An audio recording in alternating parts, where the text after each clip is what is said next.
Let's talk to Henry Bolton, borders and international security expert. I presume illegal migrants, if you get a fine, you just don't bother paying it, and nobody bothers coming after you. They don't know where you are. Very good morning to you, Henry. Grant for it, Mike. Sorry? If you do, you probably get a grant for it. Yeah, probably, yeah. You get Lewisham Council will pay on your behalf or something like that. I mean, this story this morning, very good work by Jamie Jenkins, the statistician. Incredible, isn't it? That an entire city's tax paid for by the good people of Manchester basically pays just for the hotel bill. It's not even everything, it's just the hotel bill. Yeah. I mean, I've always said, Mike, as long as we continue to allow these boats to cross, if we don't reduce that flow, the cost of dealing with the people who come across is just going to continue. Of course it is, because we've got to either accommodate them or we have to detain them, which is what I and the SDP advocate, that they need to be detained securely the moment their feet touch the shore. Or, as the Home Office would tell you, you increase or you speed up the decision making. But if you increase the decision making, to speed that up, you need to either put the resources into it, which is going to cost you money, or you're going to end up sort of fast tracking the decisions and by default allowing these people to stay in. So there is no quick win with this. All I can say on the cost of all of this to everyone, whether it's local authorities, city councils, the Home Office, the Overseas Development Budget, the cost is massive. The only way it's going to be reduced over time is by stopping the flow of the boats.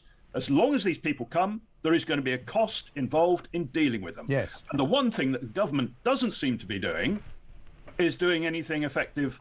Not just this government, right. The previous one. But it doesn't have to cost quite as much as it does, Henry, does it? I mean, it doesn't have to be the case that we allow these characters in their thousands to not only come here and live, rent-free, but to then apply for legal aid so that they can fight their deportation because they've come here illegally. I mean, that's a bigger, more staggering number to me, really, than the 4.7 billion. 45,787 legal aid claims were granted at an average cost of £827 per case. And that's just last year between, from March to December. I mean, incredible. We don't have to allow that to happen. That surely could be a saving. £100 million a week.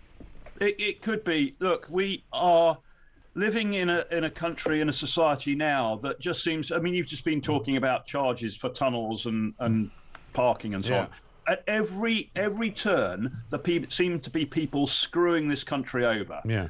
And for some inexplicable reason, the structures of this state are allowing it to happen, and they seem to have they've totally disconnected the payment of that cost from the impact on the taxpayer and the people innocently, quite law-abidingly going about their day-to-day business. It's they who are paying for this, and at whatever level, in whatever way. Right.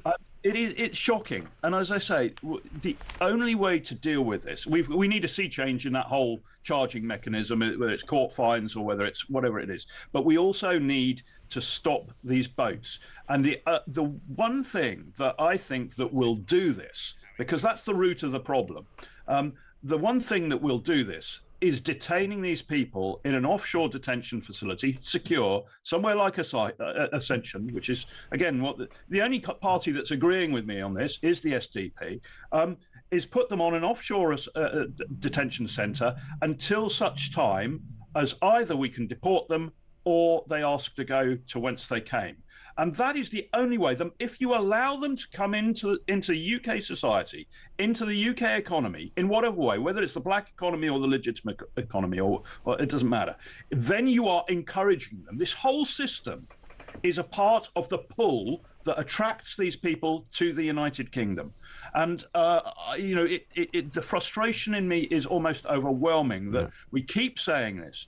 It's patently logical. But there is not the leadership, there is not the will, there's not the sort of the nous in government, the civil service, or seemingly anywhere else. And I think there is an institutional culture as well that says we should be allowing these people in. I know, it's absolute nonsense. Complete and utter nonsense. Henry, got to run. Thank you very much indeed. Henry Bolton, OBE, Borders and International Security Expert, of course, representing the SDP.